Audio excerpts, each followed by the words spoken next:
युद्ध पिपासू पाकिस्तानवर 48 तासात भीक मागण्याची वेळ आलेली आहे। लष्करी साहित्य आर्थिक मदतीसाठी जगापुढे पाकिस्तानने आता हात पसरायला सुरू केलेली आहे। FATF पाकिस्तानला ब्लॅक लिस्ट मध्ये टाकण्याची देखील शक्यता वर्तवली जाते, कारण पाकला ब्लॅक लिस्ट करावं अशी भारतच आता मागणी करणार आहे। IMF मध्ये देखील भारत पाकिस्तानला घेरणार असल्याचं चित्र आपल्याला पाहायला मिळतंय। IMFच्या बैठकीमध्ये बेलआउट पॅकेजला देखील विरोध करणार असल्याचं समोर आलेलं आहे। दहशतवाद पोसणारा पाकिस्तान आता जगामध्ये एकाकी पडल्याचं चित्र आपल्याला पाहायला मिळतंय आणि युद्धाची जी हौस आहे, युद्धाची जी खुमखुमी आहे, ती आता पाकिस्तानच्या अंगलट आल्याचं देखील चित्र आपल्याला पाहायला मिळते आहे।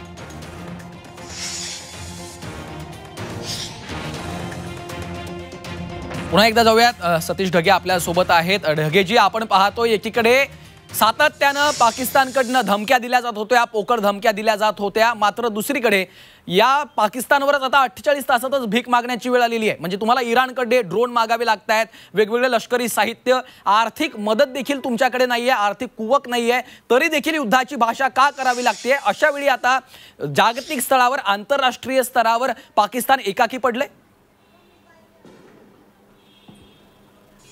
नक्कीच पाकिस्तान मागच्या काही काळामध्ये आंतरराष्ट्रीय स्तरावर एकाकी पडलेलाच आहे आणि आत्ताच्या परिस्थितीमध्ये सुद्धा बोटावर मोजणे इतके 4-5 देश सोडले तर कोणी पाकिस्तानच्या मदतीला, आर्थिक मदत तर सोडाच, चायनासारखा एक राष्ट्र जर सोडलं तर दुसऱ्यांची अवकातही नाही की ते पाकिस्तानला जे आहे काही मदत करू शकतील।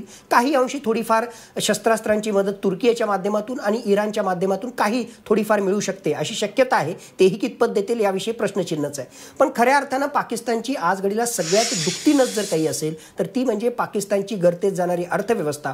प्रचंड कर्जाचा बोजा आहे, डबल डिजिटमध्ये तिथे महागाईचा रेट आहे, प्रचंड प्रमाणाने बेरोजगारी आहे, काहीही उत्पादन होत नाही। एका गोष्टीचं मात्र तिथे फार मोठ्या प्रमाणावर उत्पादन होतं आणि त्याचं एक्सपोर्ट पण केलं जातं आणि ते म्हणजे टेररिझम। आणि याच टेररिझमच्या एक्सपोर्टला आपल्याला इंटरनॅशनल लेवलवर एक प्रकारे हायलाईट करण्याची गरज आहे। तेवढ्या मोठ्या प्रमाणावर प्रूफ्स आपल्याकडे आहेत आणि त्या प्रूफ्सचा वापर करून पहिली गोष्ट, आज आणि उद्यामध्ये IMFची बैठक आहे, ज्या ठिकाणी पाकिस्ताननं भिकेचा कटोरा घेऊन पुन्हा एकदा $7 बिलियन मागणी केलेली आहे। जगाच्या इतिहासामध्ये असं कुठलंच राष्ट्र नसेल की ज्याला 24 वेळेस IMFच्या, इंटरनॅशनल मॉनिटरी फंडच्या माध्यमातून बेलआउट पॅकेज दिलेलं आहे की त्याला या आर्थिक गर्तेतून बाहेर काढण्यासाठी मदत केलेली आहे। 24 वेळेस मदत केल्यानंतर सुद्धा पाकिस्तानचे काय हाल आहेत हे सगळ्या जगासमोर त्या ठिकाणी आहेत। तर त्याच्यामुळे IMF बेलआउट न देण्यासाठी भारत जो आहे नक्कीच आपल्या एक्झिक्युटिव्ह डायरेक्टरच्या माध्यमातून दबाव त्या ठिकाणी आणेल आणि जर अशा प्रकारे आपण पाकिस्तानला आर्थिक कोंडीमध्ये पकडू शकलो तर अप्रत्यक्षपणे दहशतवादाला पाकिस्तानचा ISI त्याचबरोबर लष्कर जे सपोर्ट करतं त्यालाही कुठेतरी जे नकेल बसण्यासाठी दीर्घकालीन फायदा होऊ शकेल। दुसरी महत्त्वाची बाब, फायनान्शियल ॲक्शन टास्क फोर्सच्या माध्यमातून टेररिस्ट फायनान्सिंगच्या अनुषंगानं पाकिस्तानचा रोल कसा राहिलेला आहे, अजूनही जे आहे कसं ते दहशतवादाचं केंद्र आहे, या अनुषंगानं प्रूफ देऊन FATFच्या माध्यमातून सुद्धा आंतरराष्ट्रीय दबाव आपण पाकिस्तानवर वाढवू शकतो आणि त्याला ग्रे लिस्टमध्ये किंवा ब्लॅक लिस्टमध्ये टाकण्यामध्ये जर आपण यशस्वी झालो तर आंतरराष्ट्रीय स्तरावरून वेगवेगळ्या प्रकारच्या फायनान्शियल इन्स्टिट्यूशन्स असो किंवा महत्त्वाची राष्ट्र असो, त्यांचं इन्व्हेस्टमेंट, त्यांच्याकडून मिळणारे लोन, फायनान्शियल असिस्टन्स हे पूर्णतः पाकिस्तानचं बंद होईल आणि पाकिस्तानला जो जबरदस्त झटका बसेल।